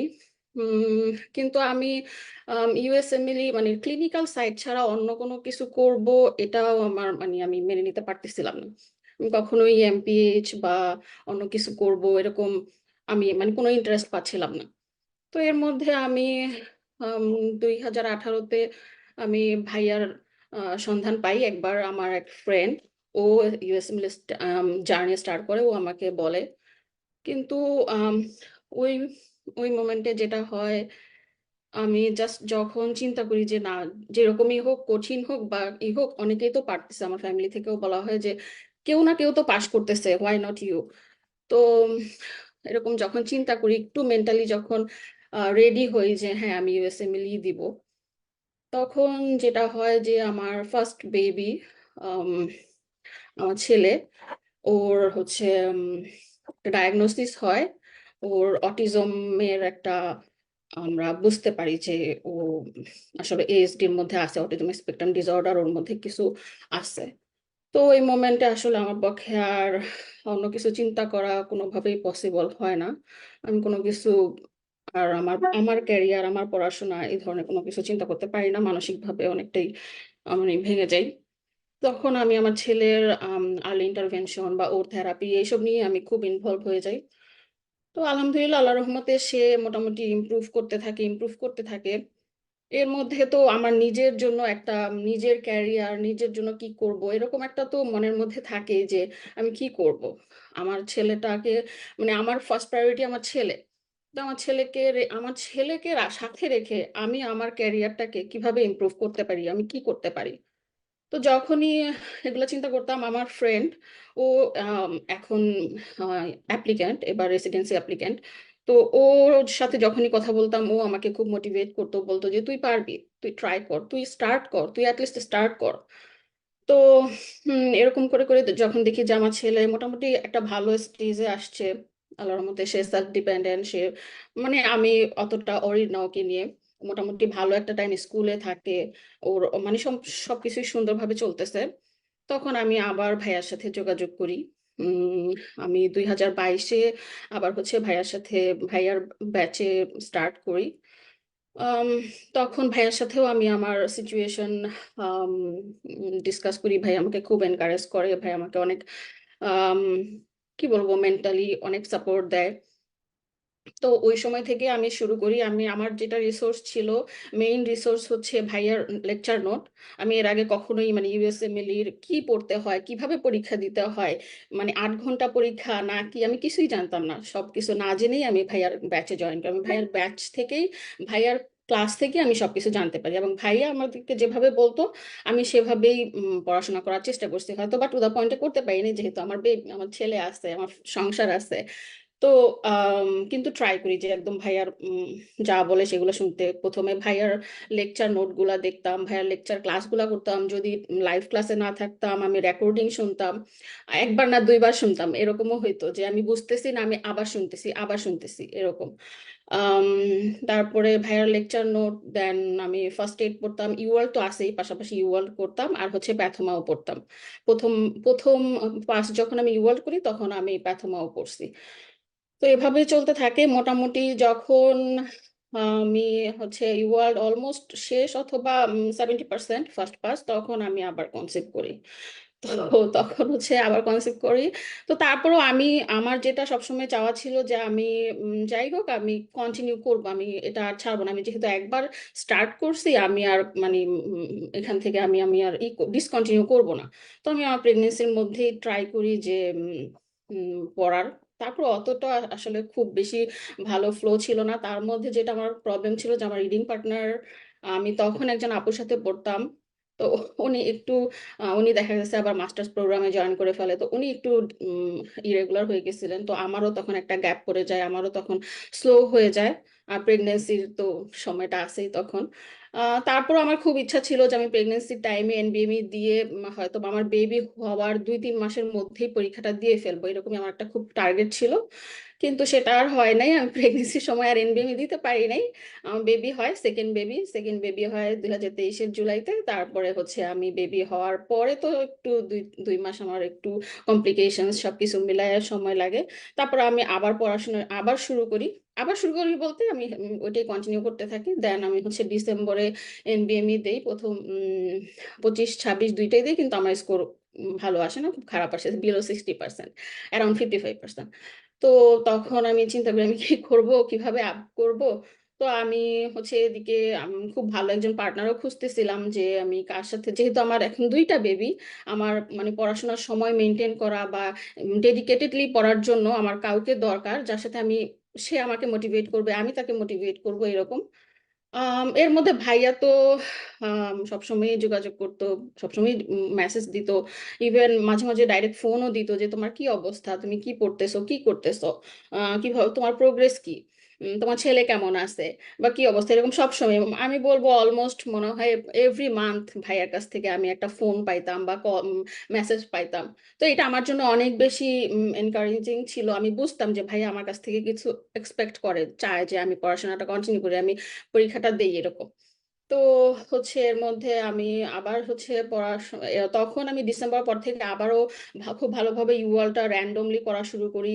আম, তার মধ্যে আমাদের ব্যাচেরই আরেকটা মেয়ের সাথে আপুরও মানে আমরা একই সেম ব্যাচে ছিলাম, ওর সাথে যোগাযোগ করি, মাঝে মাঝে ওর সাথে কথা হতো, ওর সাথে আমি ডিসকাস করি যে আমি এনবিএমই দিছি কিন্তু আমি এনবিএমইটা আসলে আগাইতে পারতেছি না। এমন হয়তো যে আমি দিনে মাত্র 5টা 10টা কোশ্চেন পড়তেছি, তো তোমার পরিচিত কেউ আছে কিনা। তো ও আমাকে ইশরাত মুক্তা আপুর কথা বলে যে আপুও এরকম এনবিএমই দিছে, আপনি ওনার সাথে যোগাযোগ করতে পারেন। তো আমি আপুর সাথে যোগাযোগ করি, তখন থেকেই হচ্ছে আমাদের মেইনলি ডেডিকেটেড পিরিয়ডটা শুরু হয়। তখন আপুর সাথে, আপু তো সেম যা বললো আমার ক্ষেত্রেও সেম, আমরা একই রকম করেই পড়ছি। আমরা হচ্ছে এনবিএমই পড়তাম। তারপরে ফার্স্ট এইডের একটা স্ক্যাজুয়াল করে ফেলতাম প্রথমে, যে 15 দিনের একটা স্ক্যাজুয়াল করতাম যে আমরা এই 15 দিনে পুরো ফার্স্ট ইয়ারটা শেষ করব। পাশাপাশি ইউয়ালের র্যান্ডম ব্লক তো আছেই, র্যান্ডম ব্লকগুলো আমরা কাস্টমাইজ করে আমরা আলাদা করে সলভ করে মানে পরীক্ষাটা দিয়ে ফেলতাম, র্যান্ডম ব্লকটা করে ফেলতাম। দেন হয়তো বা রাতের বেলা 2 ঘন্টা বা 3 ঘন্টা আমরা ওটা নিয়ে ডিসকাস করতাম। তারপরে ফার্স্ট এইড 15 দিনে শেষ করার পর আমরা আবার এনবিএমই দিছি।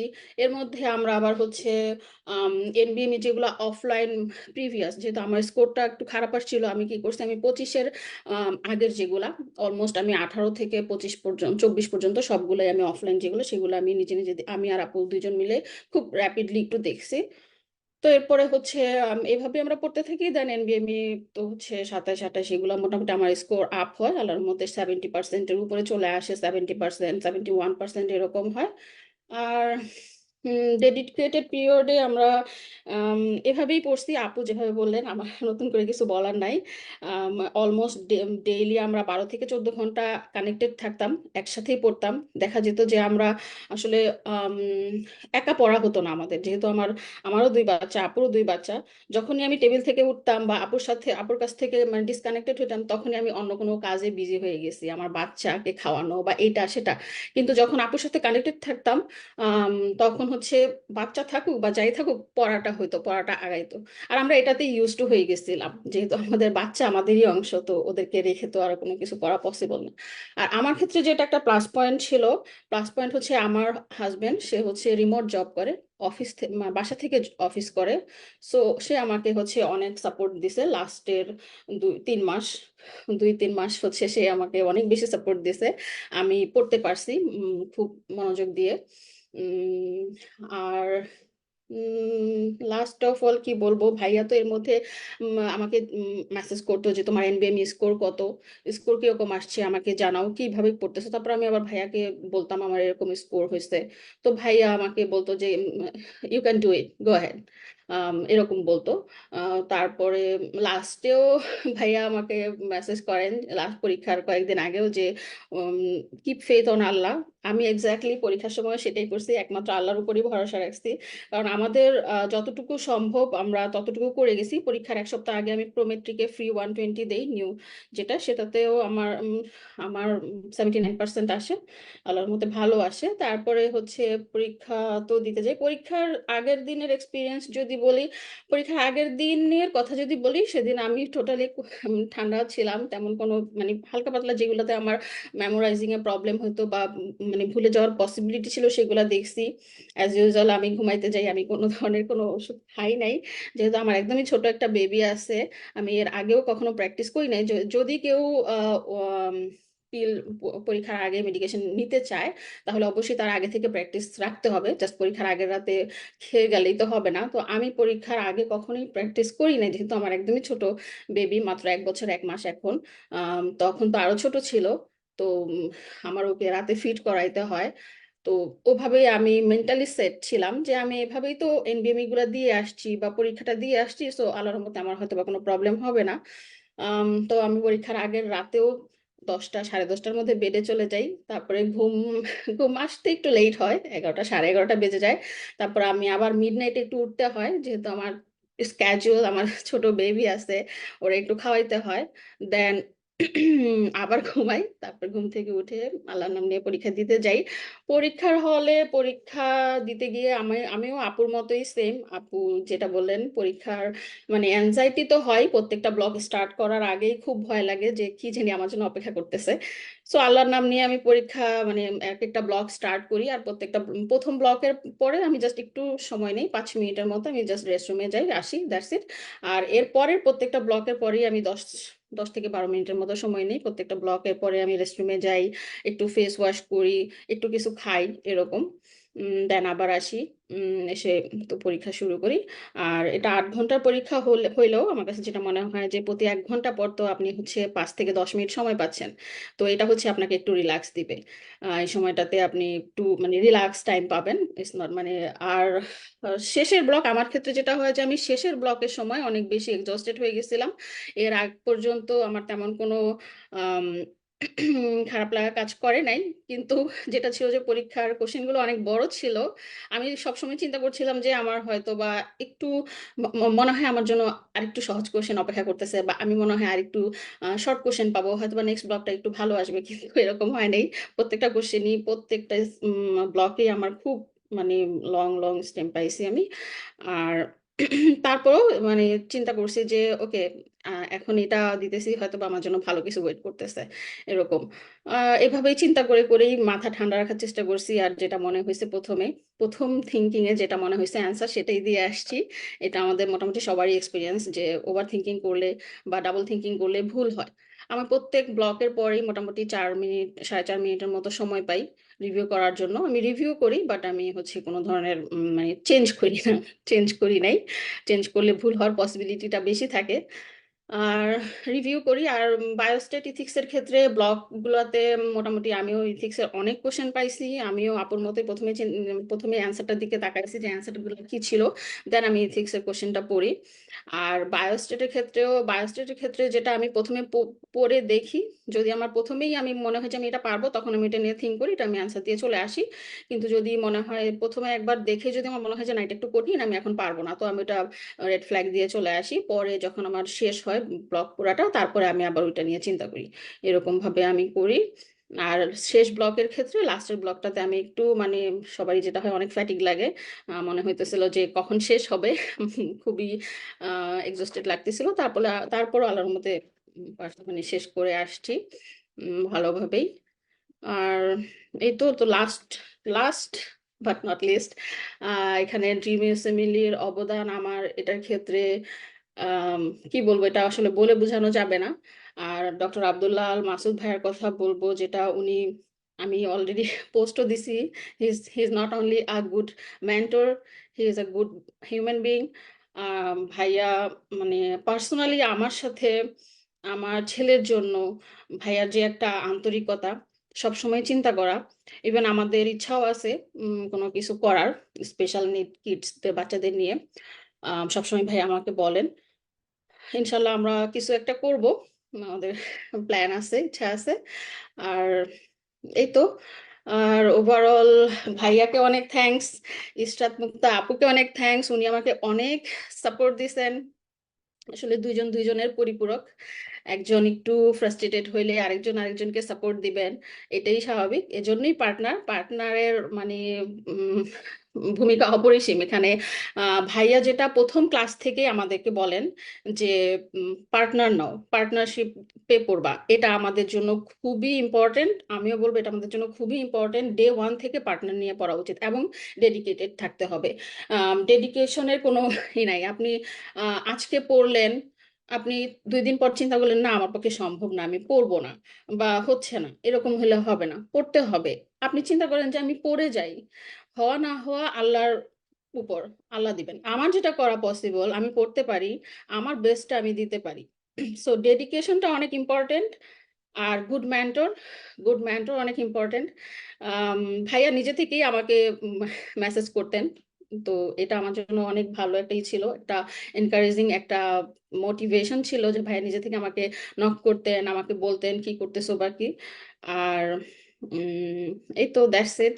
আমি আর কি বলবো, আমার জন্য দোয়া করবেন, আমার বাচ্চাদের জন্য দোয়া করবেন। This this is the beginning. আমাদের তো আরো অনেক কিছু করার আছে।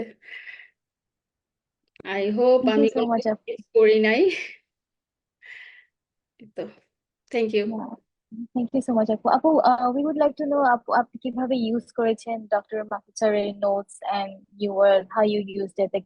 আপনি স্টাডিটা মানে যখন শুরু করেছেন তখন কিভাবে পড়া স্টার্ট করেছেন for beginners, how they can start for initial, because initial ফেজে পড়াটা স্টার্ট করাও একটা চ্যালেঞ্জ আই গেস। কিভাবে মোটিভেশনটা ধরে রেখেছেন, কিভাবে আপনার স্টাডি পিরিয়ডটা এন্ড এভরিথিং ম্যানেজ করেছেন, we would like to know that part also. Okay, thank you. ভাইয়ার যখন আমি ব্যাচটা শুরু করি, ভাইয়ার লেকচার, যেটা লেকচারটা ফলো করতাম, ভাইয়ার লাইভ ক্লাসে থাকার চেষ্টা করতাম অথবা রেকর্ডিং শুনতাম, ভাইয়ার নোটটা পড়তাম। প্রথমে ভাইয়া যেটা বলেন যে ভাইয়ার নোটটা প্রথমে পড়ে আসতে, একটু দেখে আসতে, তাহলে ভাইয়া যখন লেকচার দিবেন সেটা বুঝতে সুবিধা হয়। তো একটু দেখে আসার চেষ্টা করতাম। তারপরে ভাইয়া যখন লেকচার দিতেন সেটা তো শুনতামই, দেন ইউ ওয়ার্ল্ড করতাম, ফার্স্ট এড পড়তাম, প্রাথমা পড়তাম। প্রথম একদম বিগিনারদের জন্য এটা হচ্ছে আমার, আমি এটা করছি। কেউ যদি এরকম করেন তাহলে অবশ্যই ভালো হবে। এটা হচ্ছে প্রথমে করি।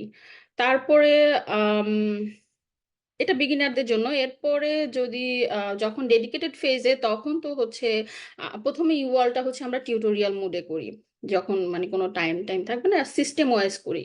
ভাইয়া যেহেতু সিস্টেম ওয়াইজ আমাদেরকে পড়াইতেন, তো আমরা সিস্টেম ওয়াইজ ইউআলটা করতাম।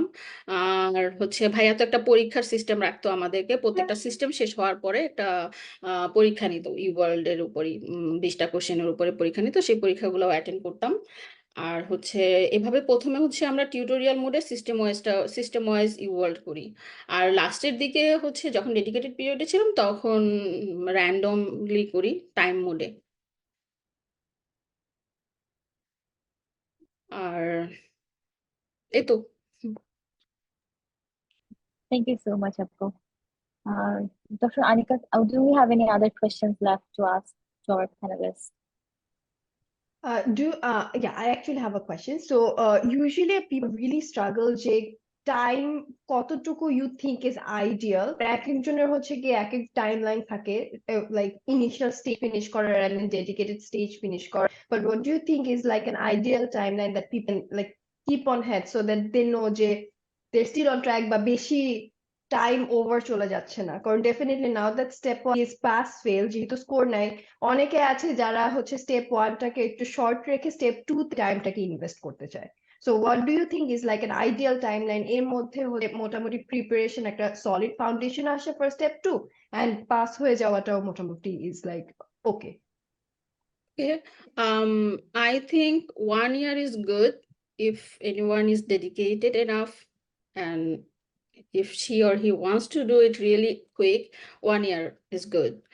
Like প্রথমে 6 মাসের মধ্যে যদি ইউয়ালটা শেষ করা যায় একবার ফার্স্ট পাস, সেকেন্ড পাসটা আবার শুরু করতে পারে র্যান্ডমে, সেকেন্ড পাসটা শুরু করে পাশাপাশি এনবিএমই, দেন ফার্স্ট এইড এগুলা পড়তে পারে। 1 year is good.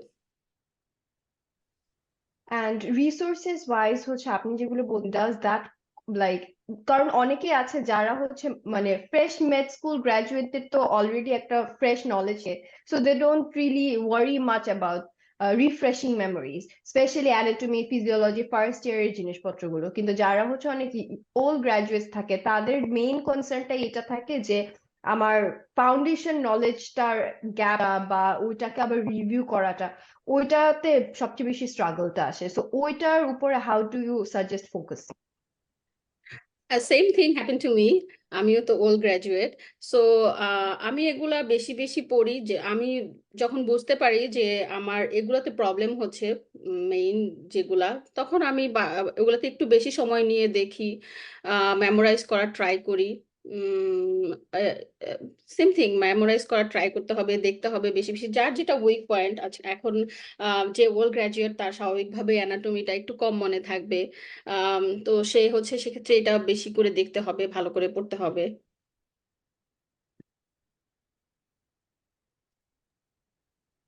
Okay, and হচ্ছে ইউর সেইং যে হাউ ইউ ওয়ার্ল্ড ফার্স্টে হচ্ছে টিউটোরিয়াল, মানে টিউটোরিয়াল মোডে করতে, so how is tutorial mode and random mode different?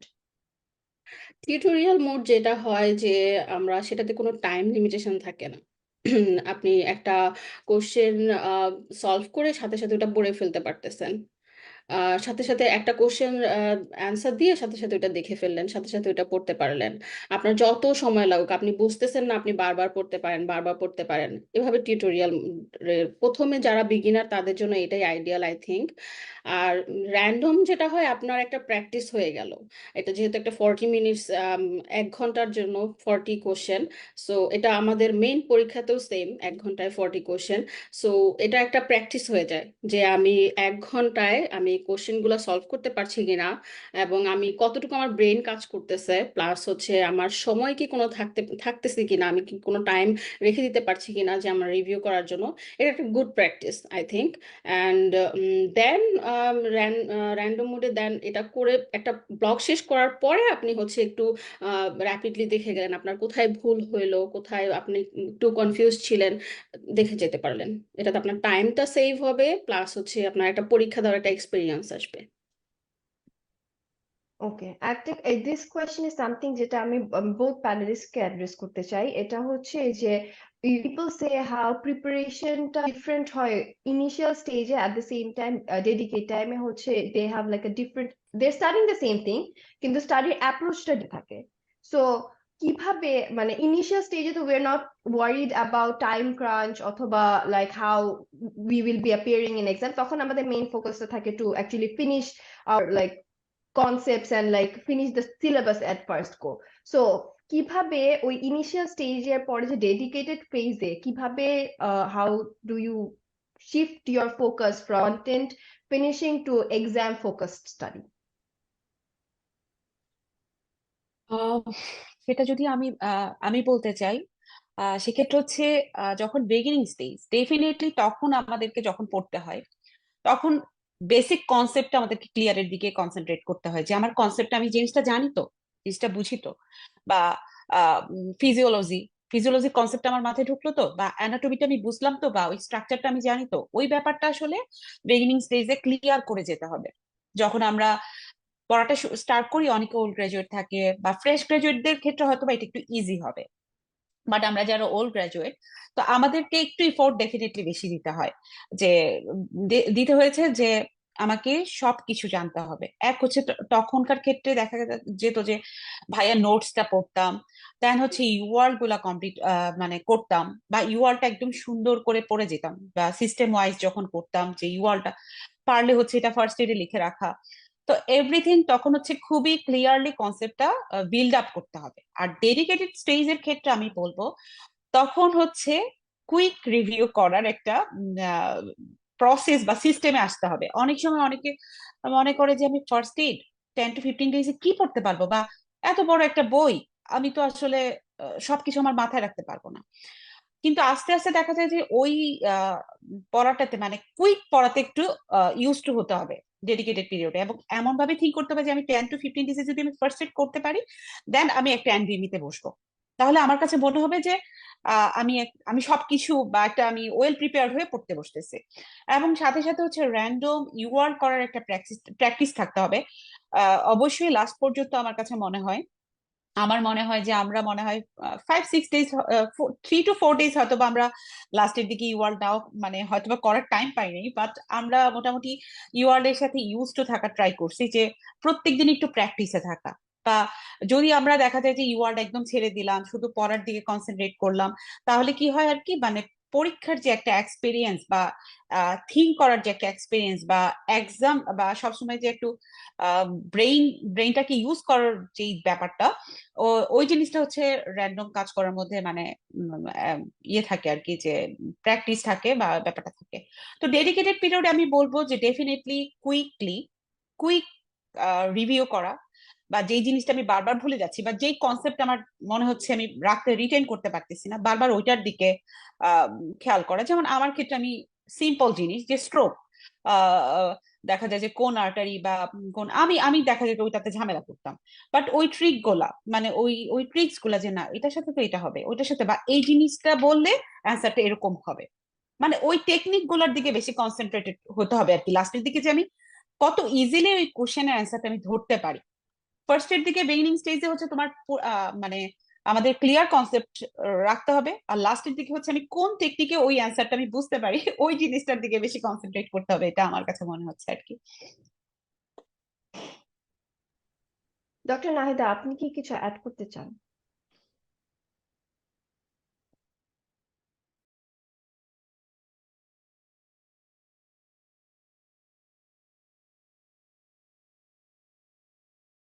আপনার কথা যাচ্ছে না।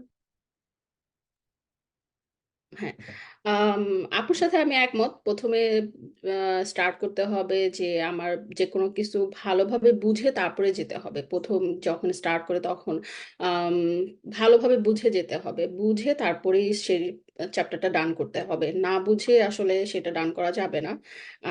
ইউএসএমএল এরকম একটা যে আপনি লাস্ট মোমেন্টে হলেও আপনার সেই টপিকসটা বুঝে পড়ে তারপরেই পরীক্ষার হলে যেতে হবে। আমরা যেটা বুঝতে পারছি যে প্রথম দিকে যদি আমি কোনোটা দেখা গেছে আমি ভালোভাবে বুঝি নাই, কিন্তু আমার ডেডিকেটেড পিরিয়ডে কিন্তু আমার সেটা সম্পর্কে ভালোভাবে পড়ে জেনে তারপরেই যাইতে হয়েছে। So so it's better if anyone to at the beginning যে তার বেসিকটা ক্লিয়ার করা, ভালোভাবে বুঝে কোনো একটা সিস্টেম, ভালোভাবে বুঝে কোনো একটা টপিকস, কোনো একটা ডিজিজ ভালোভাবে বুঝে জেনে তারপরে সেটা ডান করা। সো তখন দেখা যাবে ডেডিকেটেড পিরিয়ডে আপনি তাড়াতাড়ি পড়ে চলে যেতে পারবেন। ফার্স্ট এইডটা যেহেতু ডেডিকেটেড পিরিয়ডে আমরা ফার্স্ট এইডটা পড়ি, ফার্স্ট এইডে তো হচ্ছে খুবই কনসাইজ করে লেখা। তো যদি এমন যেন হয় যে ফার্স্ট এইডটা আপনি পড়তেছেন বাট আপনি সেই সম্পর্কে সবই জানেন, জাস্ট ফার্স্ট এইডের একটা লাইন মানে কিন্তু একটা লাইন না, অনেক বিশাল কিছু, অনেক কিছু সেটা থাকে। সো এটা আম, সবার করতে হবে যে প্রথম দিকে ভালোভাবে পড়ে আসতে হবে, একটু সময় নিয়ে হলেও, যেন ডেডিকেটেড পিরিয়ডে আপনি সেটা জেনে বুঝে তারপরে তাড়াতাড়ি পড়ে শেষ করে যেতে পারেন। That's it. আচ্ছা, আর আমার লাস্ট যে কোয়েশ্চেন এটা হচ্ছে যে কখন একজন লাইক বুঝতে পারবে যে সে এখন prepare to book their triad, এবং ট্রায়াড বুক করার পরে কখন দে উড নো যে এখন হচ্ছে এই এক্সাম ডেটটা I should pick, and how should they actually, এটা একটু ইন্টিগ্রেটেড কোয়েশ্চেন হয়ে গেল, like it's very exam like mock, like it's like how কিভাবে প্ল্যানিংটা করবে যে হ্যাঁ এখন আমি ট্রায়ালটা বুক করব, হ্যাঁ এখন আমি আমার ফার্স্ট এনবিএমই দিব, এখন আমি আমার এক্সাম ডেট বুক করব, এবং লাস্টের ডেডিকেটেড টাইমে like is there any schedule that you follow, যে কারণ এনবিএমই তো দের ইজ লাইক অনেকগুলো আছে, at least like 5 to 6 list minimum. So কিভাবে ওগুলো স্কেডিউল করে লাইক পড়াশোনার মধ্যে ইন্টিগ্রেট করে, তারপরে how do you incorporate that in your dedicated? Um, আমার এক্সপিরিয়েন্স থেকে যদি বলি, প্রথমে একবার ইউওয়ার্ল্ড ফার্স্ট পাস শেষ হওয়ার পরে ফার্স্ট এইডটা যদি একবার পড়ে, ফার্স্ট এডটা একটা র্যাপিডলি পড়বে, এমন না যে আমি 2 মাস ধরে পড়লাম, না।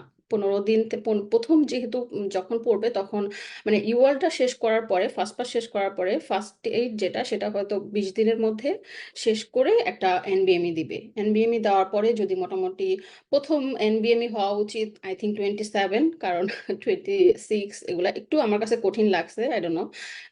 আমার মনে হয় 27টা একটু ইজিয়ার। 27টা দিতে পারে, দেন স্কোরটা যদি অ্যারাউন্ড 65%, 70%-এর কথা সবাই বলে, আই উড সে 65% যদি হয় তখন কেউ ট্রায়াড নিতে পারে। তাও দ্যাট ডাজন্ট মিন যে আমি ডিসেম্বর মাসে পরীক্ষা দিছি, আমার 65% আসছে, বাট আমি দেন আমি জানুয়ারিতে ট্রায়াড নিলাম, নো। সেভাবে একটা প্ল্যান করে যে আমার এখন 65% আসছে, ওকে, আমি ডিসেম্বরে আমার 65% আসলো, আমি হয়তো ফেব্রুয়ারি, মার্চ, এপ্রিল, আর মার্চ, এপ্রিল, মে এরকম একটা আমি ডেট নিতে পারি। যেন একটা সময় রাখতে হবে যে আমি এই সময়টার মধ্যে আমি ইমপ্রুভ করতে পারবো, আমি ডেডিকেটেডলি পড়বো এবং আমি আমার 5% to 10% অথবা 5 to 6% আমি ইমপ্রুভ করতে পারবো, আমার যেন এনবিএমইটা 70% উপরে আসে, 70%-এর উপরে যেন আসে, এরকম একটা টার্গেট রেখে একটা ট্রায়াড নিয়ে নিবে। ট্রায়াড নিলে যেটা হয় যে পড়ার ইয়েটা বাড়ে, ফোর্সটা বাড়ে, যেহেতু আর না হয় দেখা যায় হ্যাঁ পড়তেছি, হ্যাঁ নিব ট্রায়াড, ট্রায়াডটা নিলে হচ্ছে পড়ার ফোর্সটা বেড়ে যায়। তখন 27-এ যদি মোটামুটি 65% আর মোর দেন 68% এরকম আসে, দেন হচ্ছে আবারও ফার্স্ট এইড পড়বে, এনবিএমই পড়বে, পাশাপাশি ওয়ার্ল্ড করবে, ফার্স্ট এইড পড়বে, এরকম একটা র্যাপিডলি পড়ে দেন আবারও এনবিএমই দিবে। সো ওভারঅল যদি 2-3টা এনবিএমইতে 70%, মোর দেন 70% আসে অ্যাটলিস্ট দুইটাতে, দেন হচ্ছে ইট উইল বি গ্রেট। দেন আমি বলবো যে 29এর সময় যদি একটা ভালো স্কোর আসে, দেন ট্রায়াল নিয়ে নিতে পারে, ডেট নিয়ে নিতে পারে, 30 দেওয়ার পরে ডেট নিয়ে নিতে পারে। আর 31টা তো হচ্ছে মোস্ট প্রিডিক্টেড, আমরা মোটামুটি সবাই জানি। 31টা হচ্ছে আমি যেটা দেই, পরীক্ষার 2 সপ্তাহ আগে 31 দেই, আর পরীক্ষার 1 সপ্তাহ আগে ফ্রি 120 দেই। সো ওভাবেই ডেট নিতে হবে যে আম, একটা স্ক্যাজুয়াল করে, যে আমি এর মধ্যে আবার তো উষা আছে, উষাগুলাও দিতে হয়, কিন্তু উষা অতটা প্রেডিক্ট করে না এখন হয়তো বা। আম, এক একজনের পরীক্ষার এক এক রকম এক্সপিরিয়েন্স। সো আমি বলবো যে আম, এভাবেই ডেট নেওয়া উচিত। মোটামুটি 65-এর উপরে, 68%-এর মতো যদি আসে দেন ট্রায়াড নিবে, দেন 70%-এর উপরে গেলে মেন্টালি ঠিক করা যে হ্যাঁ আমি পরীক্ষা দিব, আমি পরীক্ষায় বসবো, একটা ডেট নিয়ে ফেলা বা এরকম। Thank you, that was very detail and very specific. Doctor Israt, আপনি কি কিছু অ্যাড করতে চান? আহ আমার ক্ষেত্রে আমি যেটা বলবো, হয়তো বা অনেকে এনবিবির স্কোর নিয়ে অনেক স্ট্রাগল করতেছে, আসলেই এটা হয়। তো আমার ক্ষেত্রে আসলে আমি একটু রিস্ক নিয়েছিলাম, কারণ আমার দুইটাতে ও না, একটাতে 60% আছে, আর 26-এ আমার তখন 26-এ হচ্ছে 64% আছে। তখন আমি ট্রায়াল বুক করি। আমি দুইটা এনবিএমি দেওয়ার পরে আমি ট্রায়াল নেই। তো আহ, এটাই নাহিদার মতো আমি বলবো যে ট্রায়াল নেওয়ার পরে ডেফিনেটলি মাঝখানে ওই যে আজকে আমার ডিসেম্বরে আমি এরকম স্কোর দেখলাম, জানুয়ারিতে পরীক্ষা দেওয়ার ট্রায়াল নিয়ে নিলাম, ওইটা না। ডেফিনেটলি মাঝখানে 2-3 মান্থস একটু গ্যাপ রেখে একটা ট্রায়াল নিলে ওই টাইমে নিজেকে ইমপ্রুভ করার চেষ্টা করতে হবে।